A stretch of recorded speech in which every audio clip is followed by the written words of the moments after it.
The town of Zella-Melis is centuries old, but its claim to global fame would be its strategic location. Along trade routes and surrounded by iron and copper mines, it became a craftsman's hub before firearms were even popular in warfare.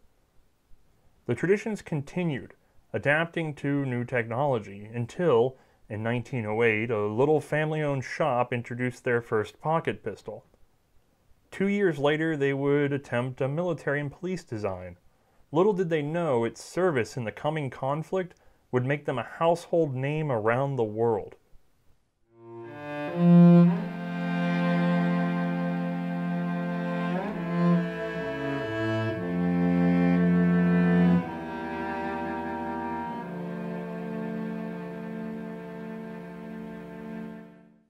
Hi, I'm Othais, and this is the German Walther Model 4 pistol. Let's go take it over to that light box. Originating from 1910, this pistol is just shy of 6 inches long and weighs in at 19 ounces.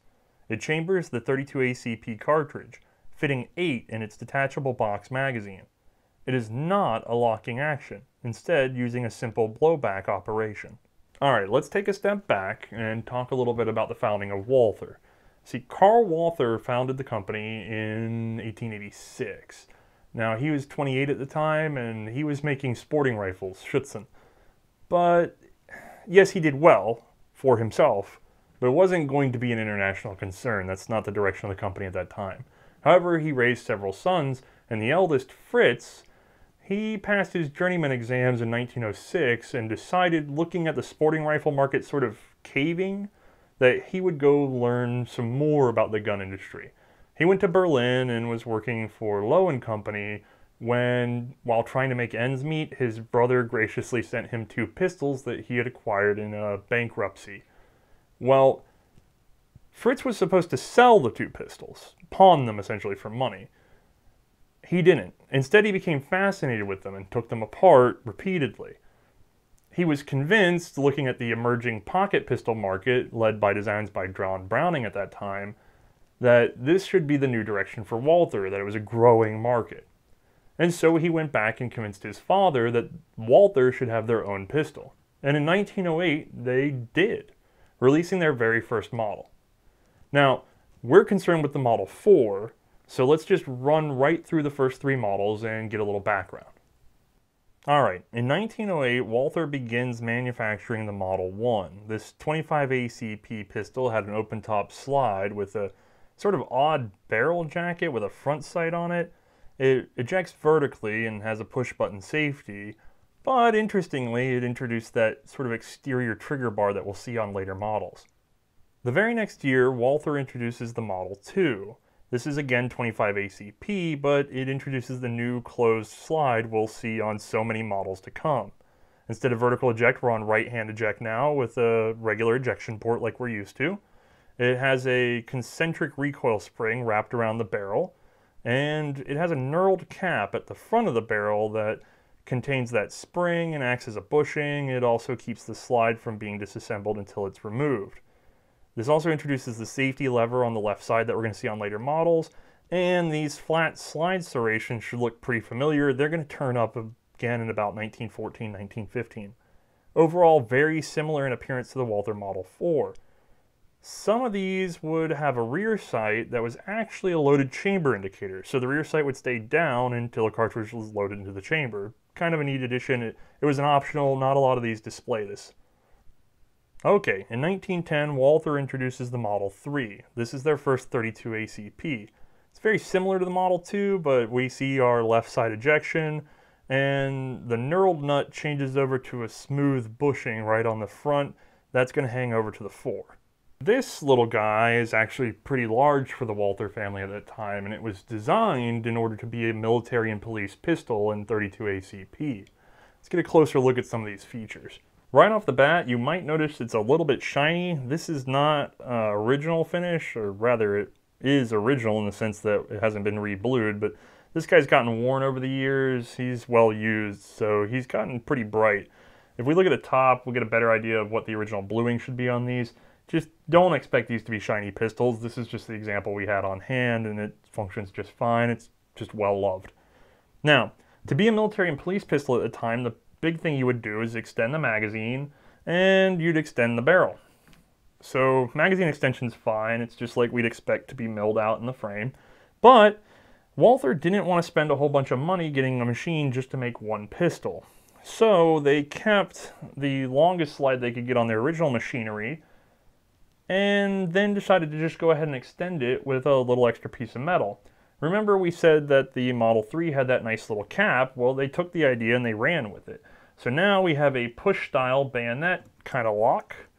Pops right out, and this thin steel cap that has our front sight goes away, and we can see that we have a solid slide that comes up to a certain point, and some barrel extension beyond. You know, this isn't the only time we'll see this. When we get into the FN 1022 pistols, it's going to be the same thing all over again.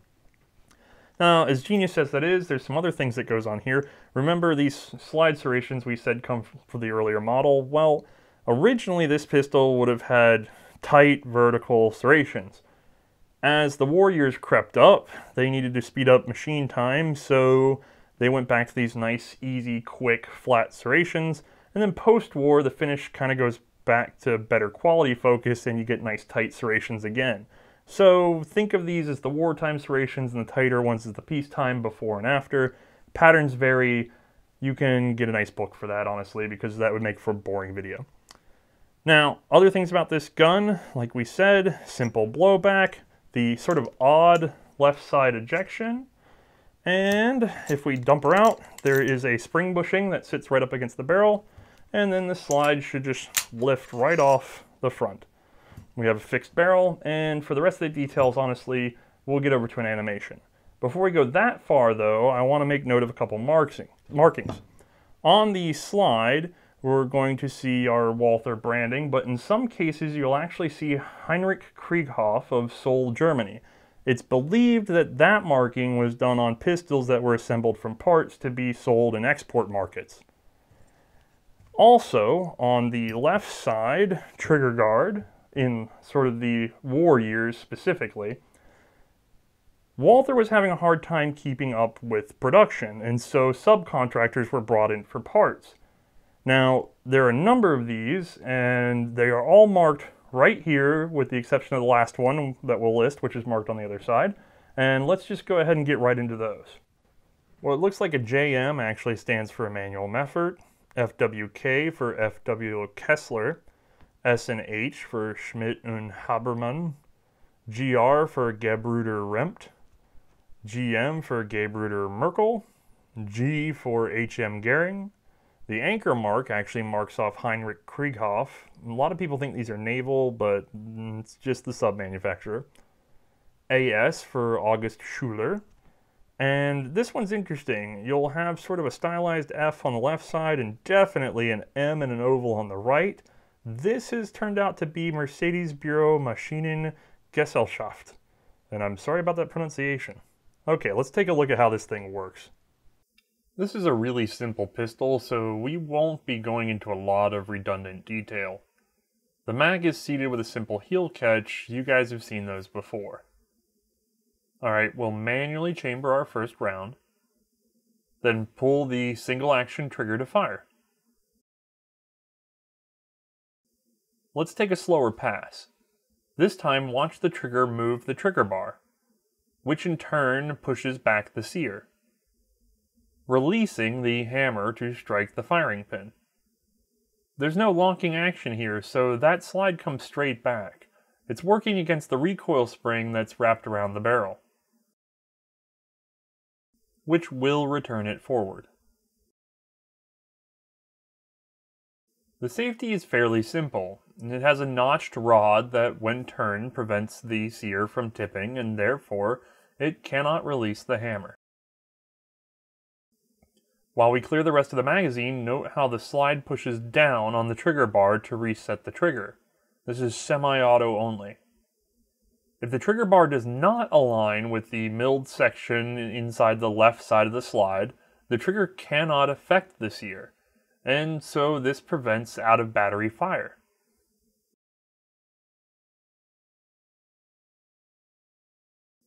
Otherwise, a pretty simple design.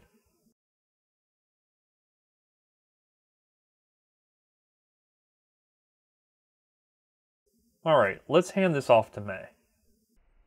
We'll load the 8-round magazine. Rack the slide. And off we go.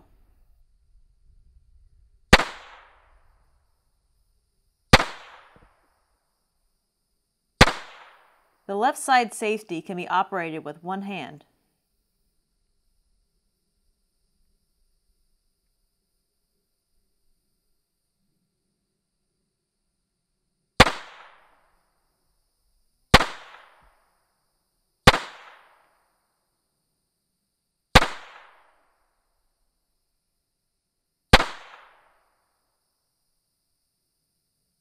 Let's review those hits.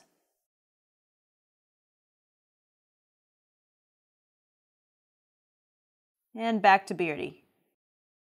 Having just seen this thing fired, I hope that the takeaway for you is that it was pretty plain. Because that's what this is. It is a handgun with no frills. Simple magazine catch, which we're not all that familiar with these days, but at the time was totally common. Simple slide operation, simple two-position safety, point and shoot. That's all you have to worry about. Fairly compact, very slim, wonderful little handgun. But almost unremarkable in that it has no special anything. It just works. Well, that's a credit to Carl Walther raising his children to focus on quality above anything else. So instead of getting into gimmicks or special marketing, this is just a heavy little robust handgun that is extremely solid and extremely reliable.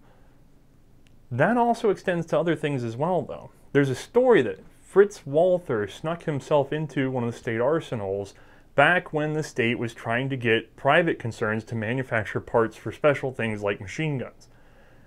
The state arsenal employees weren't really big on that, and so it's not that they necessarily sabotaged it, it's just the process was not going well, machine drawings were not always accurate, parts were coming in that weren't fitting or required very special hand fitting and were practically a waste of time to receive, and yet way up the line the German government knew that it needed to rely on every avenue it could to get these things to the front.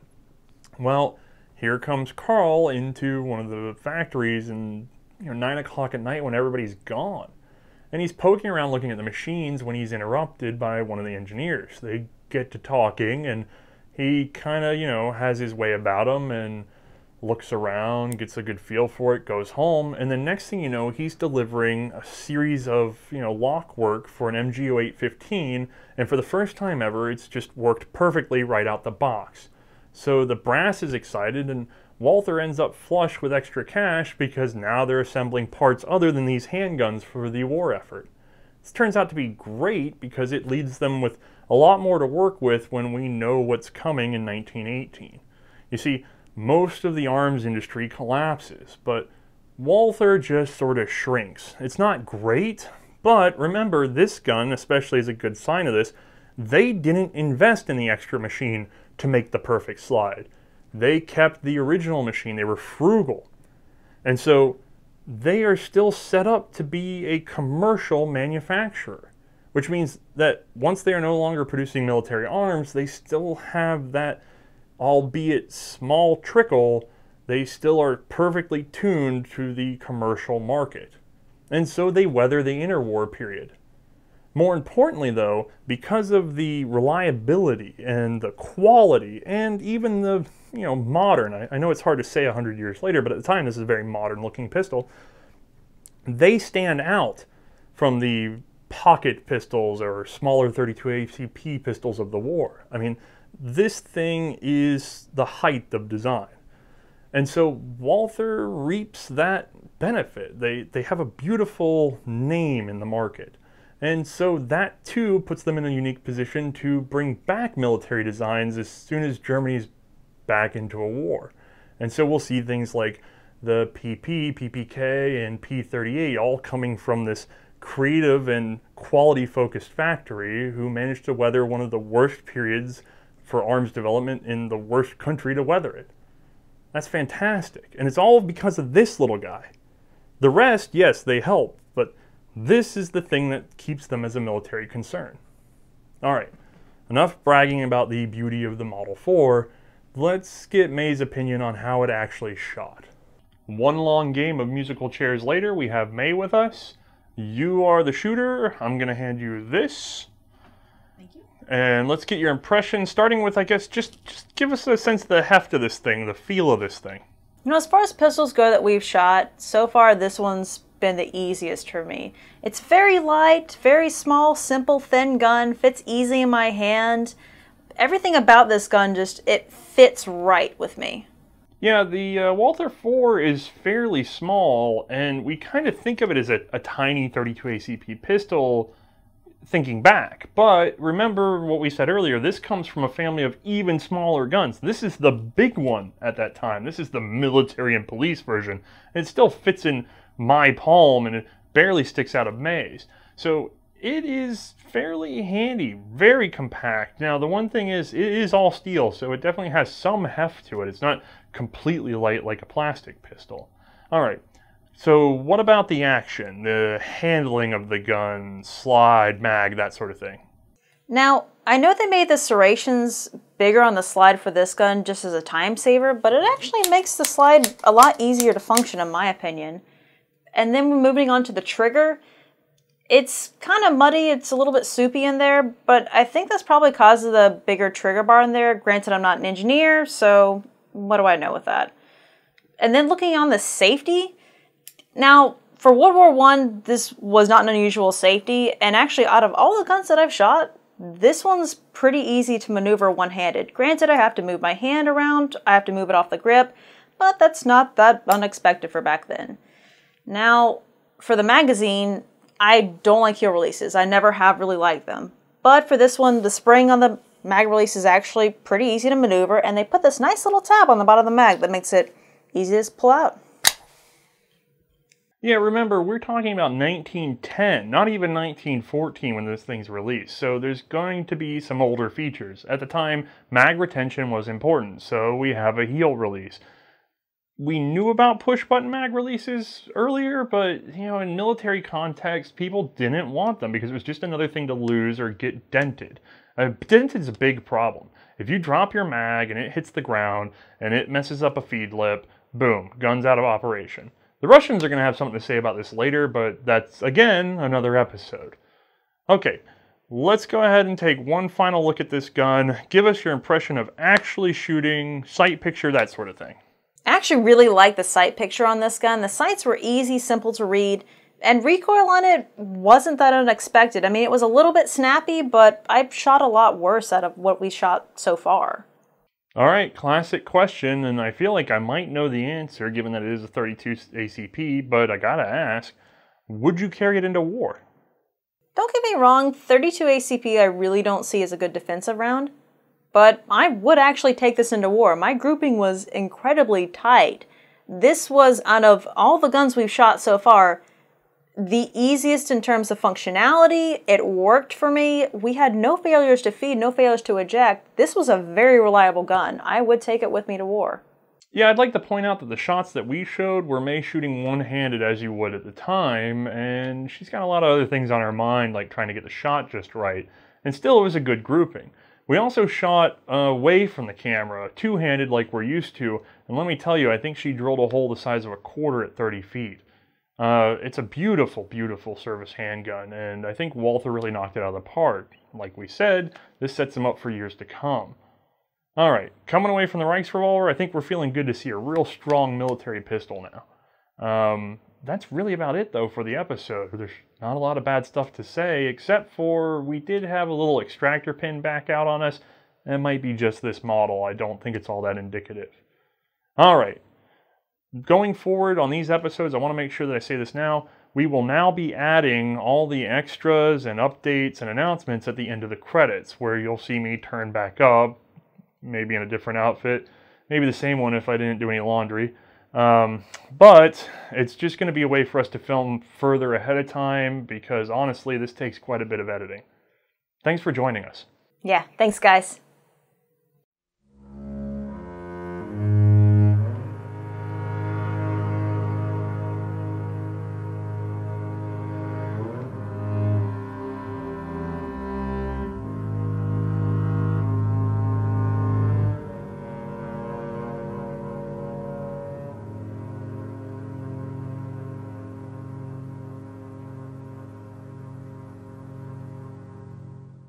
Whew, you would not believe what changes in a couple of weeks. Okay, I got a long list, so let's go through this real quick. First, the Great War channel. We have 2 edited videos up with them. French rifles, French pistols. Go check them out. This Thursday, September 3rd, I believe at noon Eastern. Don't hold me to that. Follow us on social media to be sure. We are doing the German episodes live, so if anybody wants to get in there and chat while it's going on, that'd be great. We love having fans there. Let's see, after that, patrons. We are now over 100 in number. We have over $610 in the bank per month. That is a beautiful sum because it covers all of our basic operating costs with a little bit of margin for error, and it's finally putting just a little extra in there for us to use as a rolling budget so that we can do bigger things. Notably, equipment improvements. That's really high on our list right now. Let's see, next after that is, we have a recommended reading list now. We went ahead and set up an Amazon A store, so if you'd like to support the show that way, all you have to do is go look through the books that we've recommended, and if you buy them, we get a small percentage. There's no extra amount added on to you, so you're still getting your best possible deal anyway.